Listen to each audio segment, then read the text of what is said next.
ചാലക്കുടിയിൽ beauty parlour ഉടമ ഷീല സണ്ണിയെ വ്യാജ ലഹരിമരുന്ന് കേസിൽ കുടുക്കി ഒളിവിൽ പോയ മുഖ്യപ്രതി നാരായണദാസിനെ ഇന്ന് നാട്ടിലെത്തിക്കും. ബംഗളൂരുവിൽ നിന്ന് കൊടുങ്ങല്ലൂർ ACP VK രാജുവിന്റെ നേതൃത്വത്തിലുള്ള സംഘമാണ് ഇന്നലെ പ്രതിയെ കസ്റ്റഡിയിലെടുത്തത്. പ്രതിയുടെ മുൻകൂർ ജാമ്യം സുപ്രീംകോടതി നേരത്തെ തള്ളിയിരുന്നു.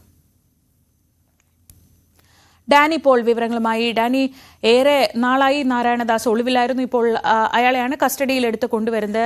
ഇനി ഷീല പറയുന്നത് പോലെ ആരാണ് ഈ വണ്ടിയിൽ കൊണ്ടുവച്ചത്, അക്കാര്യങ്ങൾ കൂടി അറിയേണ്ടതുണ്ട്. അതിലേക്കൊക്കെ ഈ ഒരു അറസ്റ്റിലൂടെ കാര്യങ്ങൾ എത്തും എന്നാണോ പ്രതീക്ഷിക്കുന്നത്? എന്തൊക്കെയാണ് വിവരങ്ങൾ?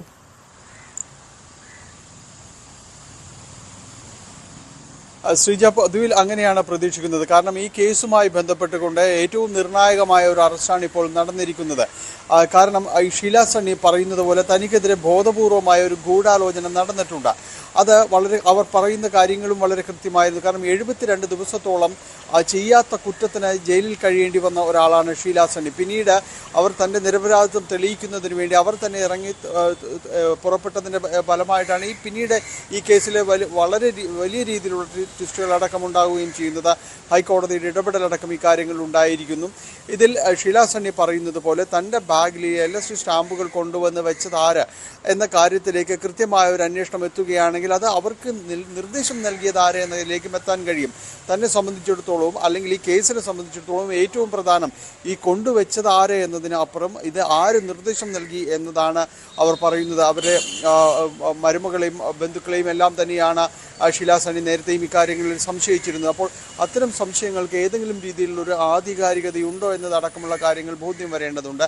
നേരത്തെ നാരായണദാസിനെ ചൊല്ലി പോലീസ് പലതവണ അന്വേഷണം നടത്തിയെങ്കിലും ഇയാൾ ഒളിവിൽ പോവുകയായിരുന്നു. പിന്നീട് മുൻകൂർ ജാമ്യാപേക്ഷ അടക്കം നേടുന്നതിന് സുപ്രീം കോടതി അടക്കം സമീപിക്കുന്ന ഒരു ഘട്ടത്തിലും എല്ലാം തന്നെ എത്തി. പക്ഷേ ജാമ്യാപേക്ഷകൾ നിരസിക്കപ്പെടുകയായിരുന്നു. തുടർന്നാണ് അയാൾക്ക് വേണ്ടിയുള്ള അന്വേഷണം ഊർജിതമാക്കിയത്. ഇപ്പോൾ ബംഗളൂരുവിൽ നിന്ന് ഇയാൾ അറസ്റ്റിലായിരിക്കുന്നു. ഇന്ന് കൊച്ചിയിലേക്ക് എത്തിക്കും. കൊടുങ്ങല്ലൂർ പോലീസിൻ്റെ കീഴിലാണ് ഈ അന്വേഷണം അടക്കമുള്ള കാര്യങ്ങൾ, ACPയുടെ കീഴിലാണ് അന്വേഷണം അടക്കമുള്ള കാര്യങ്ങളെല്ലാം തന്നെ വരുന്നത്. ഏതായാലും ഇത് സംബന്ധിയായ കാര്യങ്ങളിൽ വളരെ കൃത്യമായ വിവരങ്ങൾ ആര് നിർദ്ദേശം നൽകി എന്നത് തന്നെയാണ് ഈ കേസിനെ സംബന്ധിച്ചിടത്തോളം ഏറ്റവും നിർണായകമായ ഒരു കാര്യം. അത് കൃത്യമായി കണ്ടെത്താൻ നാരായണദാസിലൂടെ കഴിയുമെന്ന് തന്നെയാണ് അന്വേഷണ സംഘവും പ്രതീക്ഷിക്കുന്നത്. ശ്രീജ, ഡാനി പോളാണ് വിവരങ്ങൾ നൽകിയത് കൊച്ചിയിൽ നിന്ന്.